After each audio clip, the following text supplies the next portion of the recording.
Welcome into the first edition of Win Total Wednesdays here on the Free Money Show. Have a Big Ten win total that we are going to go over this season. It is going to be the Northwestern Wildcats. This Northwestern team had a rough 2022 season, going 1-11. And that was a week 1 win in Ireland, so they had 0 wins in the continental United States. Not a good sign for a program that has had some success in years past, but it's definitely trending in the wrong direction. Last season, they averaged 12.8 points per game, which was 129th best in college football, and 28 points per game allowed, 68th best in the country. Northwestern is hoping to get some success at the top, starting at the QB position. Having 3 different quarterbacks play last season, they're trying to find a mainstay for the program.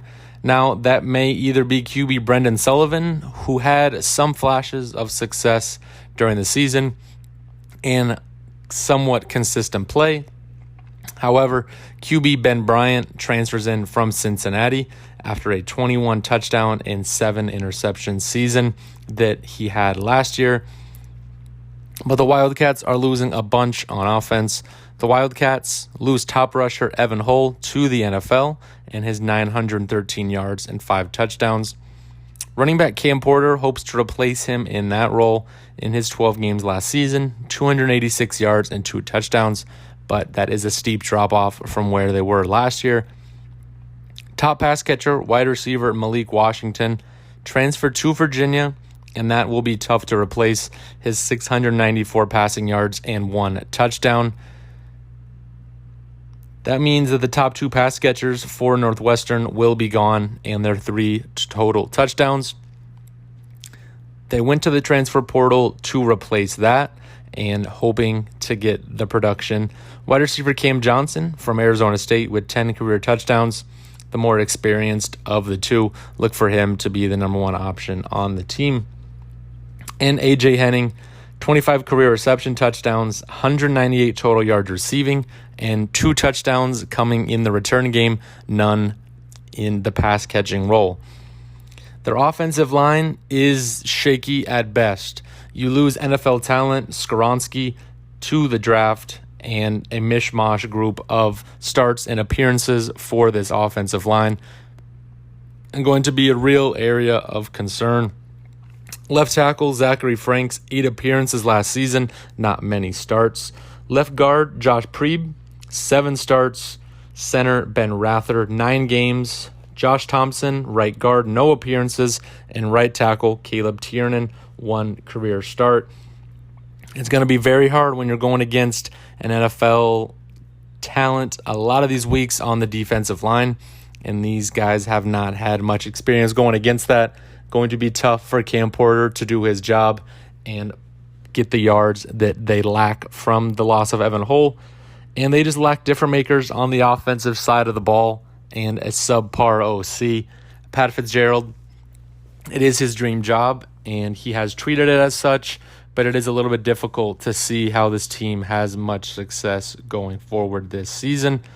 This offense last year with an NFL running back averaged 13.8 points per game,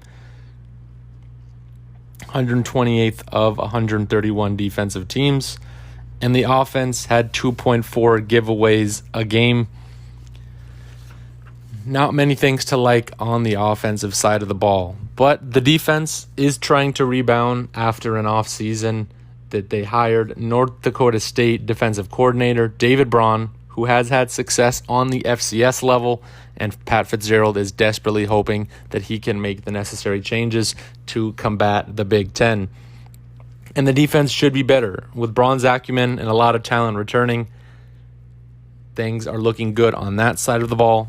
They have 4 of the top tacklers returning on the team, but this team still lacks defensive line pressure and will be a problem against the run-heavy Big Ten for the same reason that I think that offensive line will struggle. That defensive line will struggle as well. And with only 4 players on the depth chart for defensive line, Defensive tackle Matt Lawson transfers in from Fresno State with 1 fumble recovery and 17 career tackles. Not necessarily the type of production that they likely thought they were getting, but that is a bit of the necessity of the transfer portal here, seeing players that don't have much talent going to bigger schools out of necessity, and that is the exact case here on Northwestern. I don't see how any quarterback or offensive line should fear the Wildcats when they come into town. And the slide in college football is hard to stop when it goes the wrong direction, and I think this year will be tough yet again for the Wildcat faithful. And a lack of talent and a tough schedule will be too much to overcome. The 2023 opponents had 86 wins and 56 losses for a 56% win percentage. And they start off week 1 at Rutgers.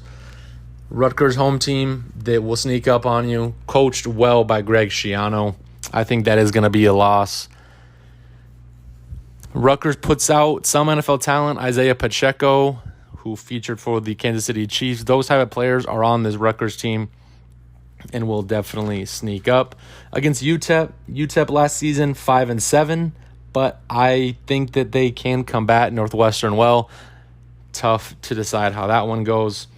The guaranteed losses, another one at Duke. This Duke team had a big shock last year and returns a good amount of talent on that side of the ball, and it is a road game for them. Guaranteed loss there. Versus Minnesota Gophers, new quarterback and a defense that was very talented will take care of Northwestern. Against Penn State has high aspirations. Drew Aller will be the featured quarterback on that team, and I think we'll have no problem dissecting the Wildcat defense. A win. They play Howard. This is a guaranteed win for Northwestern, and they will take care of business against this subpar team. At Nebraska, this one can go either way, but Matt Rule has a history for turning around football programs. Did it with Temple, did it with Baylor, looks to do it here in Nebraska now. Nebraska has a decent quarterback and one that can cause problems. Against Maryland at home, Tagovailoa returns for Maryland, and they have plenty of explosive players. I'm not sure if the Northwestern team can match up, but I do think Pat Fitzgerald has the coaching advantage in that matchup, so can go either way. And to end the season, it does not get easy for this team. Versus Iowa, the defense is tremendous yet again, and they also bring in a transfer quarterback, Cade McNamara, to hopefully solve the offensive woes. At Wisconsin, Luke Fickell, first season, coming in from Cincinnati. It was not great last time against Wisconsin, and I think, unfortunately, Wisconsin will take care of business yet again. Versus Purdue at home, is Purdue team didn't score much last year, beating Northwestern 17-9 on the road, but Purdue themselves bring in another quarterback to hope and solve a little bit of those problems, as Aiden O'Connell is now gone from the program. And then they finished the season at Illinois, who they lost to Illinois 41-3 last season, and that game was at home. I think it's going to be more of the same for Northwestern. So I only have one guaranteed win on the schedule, and their win total sits at 3.5. This team will not get 4 wins. Howard is the only guaranteed win on the schedule. Even their other non-conference game against UTEP, I don't think is a guaranteed win. I think the UTEP team is very well coached and can surprise people on the season, and did well when they went 5-7 last year. And even the toss-up games at Rutgers and at Nebraska, both teams have far more talent and decent coaches that can give Northwestern problems.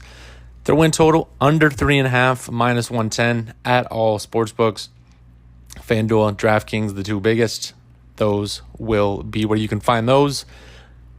So, first episode of Win Total Wednesdays. We will do this every Wednesday until the season starts. Thank you all for listening. Please like, comment, and subscribe. Appreciate it as always, and see you next time.